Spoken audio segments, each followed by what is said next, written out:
ನಮಸ್ಕಾರ ಎಲ್ಲರಿಗೂ. ಇವತ್ತು ನಾವು ಹೊರಟಿರೋದು ಮುಟ್ಟಾ ಬಸದಿಗೆ. ಈ ಮುಟ್ಟಾ ಬಸದಿ ಬಂದು ನೀವು ಗೇರ್ಸೊಪ್ಪ ಅಥವಾ ಜೋಗ ಜಲಪಾತದ ಕಡೆಯಿಂದ ಹೊನ್ನಾವರಕ್ಕೆ ಹೋಗುವಂಥ ರಸ್ತೆಯಲ್ಲಿ ಬಲಗಡೆಗೆ ಒಂದು ತಿರುವು ಹೋಗ್ತದೆ. ಆ ತಿರುವಿನಲ್ಲಿ ಸಾಕಿದಾಗ ಸಿಗುವಂತಹದ್ದೇ ಈ ಮುಟ್ಟಾ ಬಸದಿಗಳ ಒಂದು ಸಮೂಹ. ಮುಟ್ಟಾ ಬಸದಿ ಕರ್ನಾಟಕದ ಹೊನ್ನಾವರದಿಂದ ಸುಮಾರು 12 ಕಿಲೋಮೀಟರ್ ದೂರದಲ್ಲಿದೆ. ಇದು ದಿಗಂಬರ ಜೈನ ಬಸದಿಗಳ ಒಂದು ಕ್ಷೇತ್ರ ಅಂತಲೇ ಹೇಳ್ಬೋದು. ಇದು ಕರ್ನಾಟಕದಲ್ಲಿ ಉತ್ತರ ಕನ್ನಡ ಜಿಲ್ಲೆ ಮತ್ತು ಇತಿಹಾಸದ ಪುಟಗಳಲ್ಲಿ ಸುಮಾರು 800 ವರ್ಷಗಳ ಇತಿಹಾಸ ಇರುವಂತಹ ಸ್ಥಳನೇ. ಈಗ ನೀವು ಅಲ್ಲಿ ನೋಡ್ತಾ ಇರ್ಬೋದು, ನಾವು ಹೋಗ್ತಾ ಇರೋ ದಾರಿಯಲ್ಲಿ ಎಡಬದಿಗೆ ನಾಮಫಲಕಗಳನ್ನು ನೀವು ಕಾಣಬಹುದು, ಬಸದಿಗೆ ಹೋಗುವಂಥ ದಾರಿ ಅಂತ. ಈ ದಾರಿಯಲ್ಲಿ ನಾವು ಮುಂದೆ ಸಾಗ್ತಾ ಹೋದರೆ ಅಲ್ಲಿ ಕೆಲವೊಂದಷ್ಟು ಜೈನ ಮನೆಗಳ ನಡುವೆನೇ ಆ ಮುಟ್ಟಾ ಬಸದಿಯ ಸಮೂಹ ಇದೆ. ಸುತ್ತಮುತ್ತಲೂ ಉತ್ಖನನದಲ್ಲಿ ಸಿಕ್ಕಿರುವಂಥ ಬಹಳಷ್ಟು ವಿಗ್ರಹಗಳನ್ನು ಅಲ್ಲಿ ಸೇರಿಸಿ ಇಟ್ಟು ಕೆಲವೊಂದು ವಿಗ್ರಹಗಳಿಗೆ ಒಂದು ಉತ್ತಮವಾದಂತಹ ದೇವಸ್ಥಾನ ಅಥವಾ ಬಸದಿಯನ್ನು ಸಹ ಕಟ್ಟಿದ್ದಾರೆ. ಈಗ ನೀವು ನೋಡ್ತಾ ಇದ್ದೀರಾ, ಆ ಗೇಟನ್ನು ದಾಟಿ ಒಳಗೆ ಬಂದರೆ ಇಲ್ಲಿ ಮುಂದೆ ನೀವು ಹಳೆಯ ಒಂದು ಸ್ತಂಭ ಅಥವಾ ಮೊಟಕುಗೊಂಡಿದೆ ಕಾಲದಲ್ಲಿ ಸಾಕ್ತಾ. ಇದೀಗ ನಾವು ಒಂದು ಹೊಸ ದೇವಸ್ಥಾನ, ತೀರ್ಥಂಕರರಿಗೆ ಕಟ್ಟಿರುವಂಥ ದೇವಸ್ಥಾನವನ್ನು ನಾವು ನೋಡ್ತಾ ಇದ್ದೀವಿ. ಆ ದೇವಸ್ಥಾನದ ಒಳಗಡೆ ನಾವು ಸಾಕ್ತಾ ಹೋದರೆ ಅಲ್ಲಿ ನಮಗೆ ಮುಂದುಗಡೆನೆ ಎಡಬದಿಯಲ್ಲಿ ನೋಡುವಂಥದ್ದು ಏನಪ್ಪ ಅಂದರೆ ಹಳೆಯ ಒಂದು ಶಾಸನ.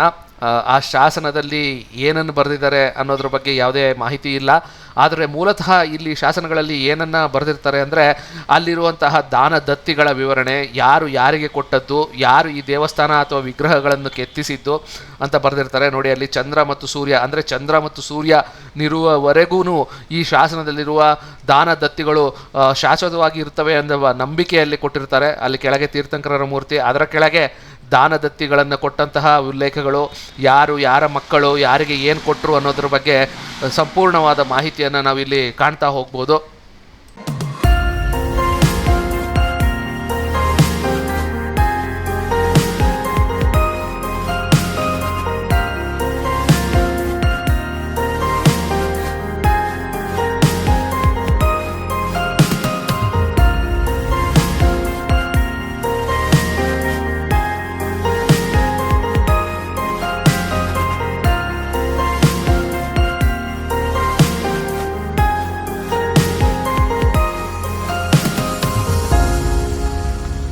ಈಗ ನೀವು ನೋಡ್ತಾ ಇರ್ತಂಥದ್ದು ಕ್ಷೇತ್ರಪಾಲ ಮತ್ತು ಪರಿವಾರ ದೇವತೆಗಳ ಗುಡಿ. ಪ್ರತಿಯೊಂದು ಜೈನ ಬಸದಿಯಲ್ಲಿ ನಾವು ನೋಡೋವಂತಹ ಒಂದು ಮುಖ್ಯ ಆಕರ್ಷಣೆ ಅಥವಾ ಮುಖ್ಯ ಒಂದು ಸ್ಥಾನ ಅಂದರೆ ಅದು ಕ್ಷೇತ್ರಪಾಲ. ಕ್ಷೇತ್ರಪಾಲ ಎಂಬ ಹೆಸರಿನಲ್ಲೇ ಅದರ ವಿವರಣೆ ಇದೆ. ಆ ಕ್ಷೇತ್ರವನ್ನು ಪಾಲಿಸುವವನು ಅಥವಾ ಆ ಕ್ಷೇತ್ರವನ್ನು ರಕ್ಷಣೆ ಮಾಡುವಂಥವನು ಕ್ಷೇತ್ರಪಾಲನಾಗಿರುತ್ತಾನೆ.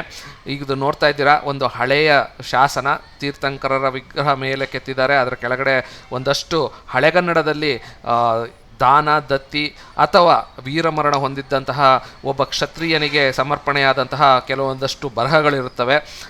ಅಥವಾ ವೀರಗಲ್ಲುಗಳನ್ನು ನಾವು ಇಲ್ಲಿ ನೋಡ್ಬೋದು. ಇಲ್ಲೊಂದು ಮತ್ತೊಂದು ಅದೇ ರೀತಿಯ ಒಂದು ಶಾಸನ.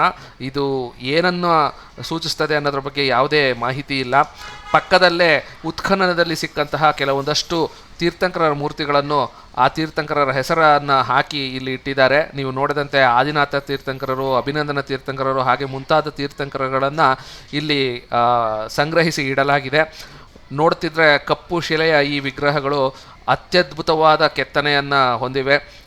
ನಾನು ಮುಂಚೆಯಿಂದಲೂ ಹೇಳಿಕೊಂಡು ಬಂದಂತೆಯೇ ಇಲ್ಲಿ ಬಹಳಷ್ಟು ರಾಜರುಗಳ ಆಡಳಿತ ಆಗಿ ಹೋಗಿರೋದ್ರಿಂದ ಈ ಕೆತ್ತನೆಗಳೆಲ್ಲ ಬಹಳಷ್ಟು ಕದಂಬರು ಮತ್ತು ಹೊಯ್ಸಳದ ಚಾಲುಕ್ಯರು, ಬಾದಾಮಿ ಚಾಲುಕ್ಯರ ಕಾಲದ ಒಂದು ಕೆತ್ತನೆಗಳನ್ನೇ ಹೋಲುತ್ತದೆ. ಏಕೆಂದರೆ ಆ ಕಾಲದಲ್ಲಿ ಜೈನ ಧರ್ಮದ ಒಂದು ಪಾಲನೆ ಉತ್ತಮವಾಗಿ ಹಾಗೂ ಉನ್ನತಿಯಲ್ಲಿತ್ತು ಅಂತಲೇ ಹೇಳ್ಬೋದು. ಎಲ್ಲ ರಾಜಮನೆತನಗಳು ಜೈನ ಧರ್ಮವನ್ನು ಪಾಲಿಸ್ತಿದ್ದರಿಂದ ಆರ ಸಾಮಂತ ರಾಜರು ಸಹ ಜೈನ ಧರ್ಮವನ್ನು ಪಾಲಿಸ್ತಾ ಇದ್ದರು. ಅದರ ಕಾರಣವೇ ಎಲ್ಲ ಒಂದು ಕಡೆಗಳಲ್ಲೂ ನೀವು ಈ ಜೈನ ಮೂರ್ತಿಗಳನ್ನು ಕಾಣಸಿಗುತ್ತದೆ.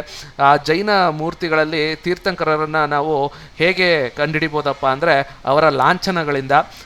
ಅವರ ಕೂತಿರುವಂತಹ ಪೀಠದಲ್ಲಿ ನೀವು ವಿವಿಧ ಲಾಂಛನಗಳನ್ನು ನೋಡ್ಬೋದು. ಆ ಲಾಂಛನದ ಪ್ರಕಾರ ಈ ಯಾವ ತೀರ್ಥಂಕರರನ್ನು ನಾವು ಇಲ್ಲಿ ನೋಡ್ತಾ ಇದ್ದೀವಿ ಅಂತ ಗುರುತಿಸ್ಬೋದು. ಪಾರ್ಶ್ವನಾಥ ತೀರ್ಥಂಕರರಿಗೆ ನಾವು ಪ್ರಮುಖವಾಗಿ ಕಾಣಸಿಗೋದಂಥದ್ದು ಏನಪ್ಪ ಅಂದರೆ ಹಿಂದ್ಗಡೆ ನಾಗರ ಹೆಡೆ ಇರುತ್ತದೆ. ನಾಗರ ಹೆಡೆ ಇದ್ದರೆ ಅದು ಪಾರ್ಶ್ವನಾಥ ತೀರ್ಥಂಕರ ಮೂರ್ತಿ ಅಂತಲೇ ನಾವು ಭಾವಿಸ್ಬೋದು. ಹಾಗೆ ಋಷಭನಾಥ ತೀರ್ಥಂಕರರು ಅಂದರೆ ಮೊದಲನೇ ತೀರ್ಥಂಕರರು ಹಾಗೂ ಇಕ್ಷ್ವಾಕು ವಂಶದ ಮೊದಲ ಪುರುಷ ಅಂತಲೇ ಹೇಳ್ಬೋದು. ಕೆಲವೊಂದಷ್ಟು ಇತಿಹಾಸಕಾರರಲ್ಲಿ ಮನು ಅಂತ ಕರೀತಾರೆ. ನೀವು ಅಲ್ಲಿ ನೋಡ್ತಾ ಇರ್ಬೋದು, ಅಲ್ಲಿ ಬಹಳಷ್ಟು ಕನ್ನಡದಲ್ಲಿ ಕೆತ್ತನೆಗಳಿವೆ. ಅಲ್ಲಿ ಏನು ಕೆತ್ತಿದ್ದಾರೆ ಅನ್ನೋದ್ರ ಬಗ್ಗೆ ನಮಗೆ ಮಾಹಿತಿ ಇಲ್ಲ. ಮತ್ತೆ ನಾವು ಇತಿಹಾಸಕ್ಕೆ ಬರೋದಾದರೆ ಆದಿನಾಥ ತೀರ್ಥಂಕರರು ಅಥವಾ ಋಷಭನಾಥ ತೀರ್ಥಂಕರರು ಏನಂತಾರೆ, ಅದು ಮೂಲ ಪುರುಷ ಅಂತಲೇ ಹೇಳ್ಬೋದು. ಇಕ್ಷ್ವಾಕು ವಂಶದ ಮೊದಲನೆಯ ಪುರುಷ. ಶ್ರೀರಾಮ ಆ ಇಕ್ಷ್ವಾಕು ವಂಶದ 84ನೇ ಅಥವಾ 83ನೇ ತಲೆಮಾರಿನವನು ಅಂತಲೇ ಹೇಳ್ಬೋದು. ಇಲ್ಲಿ ನೀವು ನೋಡ್ತಾ ಇದ್ದೀರಾ, ಬಹಳಷ್ಟು ತೀರ್ಥಂಕರರ ಸಣ್ಣ ಸಣ್ಣ ಕೆತ್ತನೆಗಳನ್ನು ಸುತ್ತಲೂ ಪ್ರಭಾವಳಿಯಲ್ಲಿ ಕೆತ್ತಲಾಗಿದೆ. ದ್ವಾರಪಾಲಕರನ್ನು ಮತ್ತು ಕ್ಷೇತ್ರಪಾಲಕರನ್ನು ಮತ್ತು ಸೇವಕರನ್ನು ಸುತ್ತಲೂ ಪ್ರಭಾವಳಿಯಲ್ಲಿ ಕೆತ್ತಲಾಗಿದೆ ಈ ತೀರ್ಥಂಕರರ ಮೂರ್ತಿಯಲ್ಲಿ.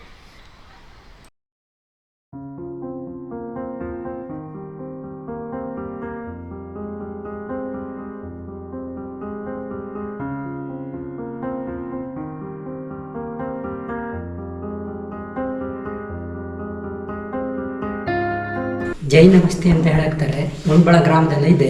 ಇದಕ್ಕೆ ಹಳೆ 11ನೇ ಶತಮಾನದ್ದು ಅಂತ ಹೇಳ್ತಾರೆ. ಇದು ಜಿಂದತ್ರಾಯ ನಿರ್ಮಾಣ ಮಾಡಿದ್ದು, ನಾಗದೇವಿ ರಾಣಿಯ ಆಡಳಿತ ಮಾಡಿದ್ದು. ಇದು ಪದ್ಮಾವತಿ ಅಮ್ಮನವರು ಪ್ರಸಾದ ಆಗ್ತದೆ, ದಿಂಡಿಸ್ತಿಗೆ ಪ್ರಸಾದ, ಮತ್ತು ಈ ಇದಕ್ಕೆ ಸೈಡ್ ಗೀಟ್ ತಗೊಳ್ಳಿಕ್ಕೆಲ್ಲ ಕೇಳಲಿಕ್ಕೆ ಬರ್ತದೆ, ಜಾಗ ತಗೊಳ್ಳಿಕ್ಕೆ ಬರ್ತಾರೆ. ಅದು ದೊಡ್ಡ ಮೂರ್ತಿ ಪಾರ್ಶ್ವನಾಥ ತೀರ್ಥಂಕರು, ಧರಣೇಂದ್ರಾಕ್ಷೆ, ಈ ಸರಸ್ವತಿ ದೇವರು, ಅದು ಪದ್ಮಾವತಿ ಅಮ್ಮನವರು.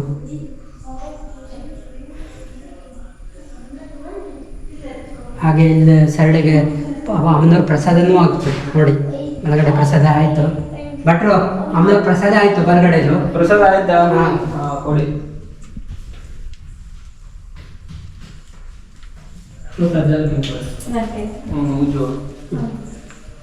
ಇದಾದ ಪ್ರಸಾದ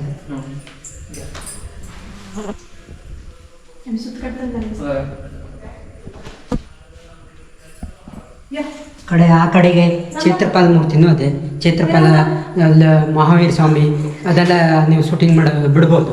ಓಕೆ. ದೇವತೆಗಳನ್ನು ಒಂದು ಆಹ್ವಾನ ಮಾಡಿ ಇದನ್ನು ಕಳಸ ಮಾಡಿರ್ತಾರೆ, 9 ದೇವರು.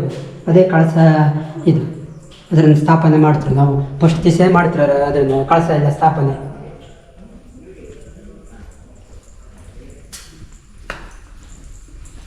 ಚಿಕನ್ ಕೊಡ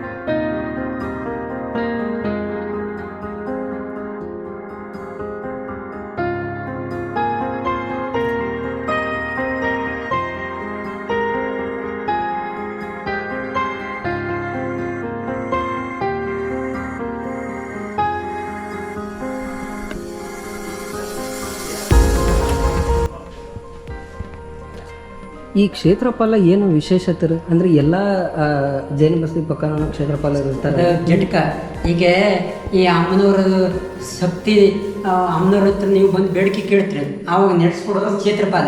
ಆ ಕ್ಷೇತ್ರದಲ್ಲಿ ಅವ್ರ ಶಕ್ತಿನೇ ಇರ್ತದೆ. ದೇವ್ರ ಹತ್ರ ಈ ರಾಜನ ಹತ್ರ ನಾವು ಆಜ್ಞೆ ಮಾಡ್ಕೊಳ್ತೇವೆ, ರಾಜ ಏನು ಮಾಡಿ ಸೇವಕ ಅವರು ಪೂರೈಸ್ತಾರೆ. ಅದೇ ಥರ ಕ್ಷೇತ್ರಪಾಲ ಅಂದರೆ ಅವರು ಬಂದವರದೊಂದು ಕಷ್ಟ ಎಲ್ಲ ಪರಿಹಾರ ಮಾಡುವಂಥದ್ದು ಒಂದು ಇದು. ಇದರಲ್ಲಿ ನೋಡಿ, ಇಲ್ಲಿ ಬ್ರಹ್ಮಯಕ್ಷ ದೇವರದೆ, ಅಲ್ಲಿ ಮಹಿಷಾಸುರ ಮರ್ದಿನಿ ಇದೆ, ಅಲ್ಲಿ ಆ ಕಡೆ ಇದೆ. ಇದು ಗಣಪತಿ, ಇವರು ಕ್ಷೇತ್ರಪಾಲ. ಅಲ್ಲಿ ನಾಗ, ಪಾತಾಳ ನಾಗ, ಇದು ಹುಲ್ರಾವ್. ಈಗ ಗಂಟಿ ಗಿಂಟಿ ದನ ಎಲ್ಲ ಇದರೆಲ್ಲ ಹುಲ್ರಾವ್ ನಡ್ತಾ ಇದ್ದಾರೆ.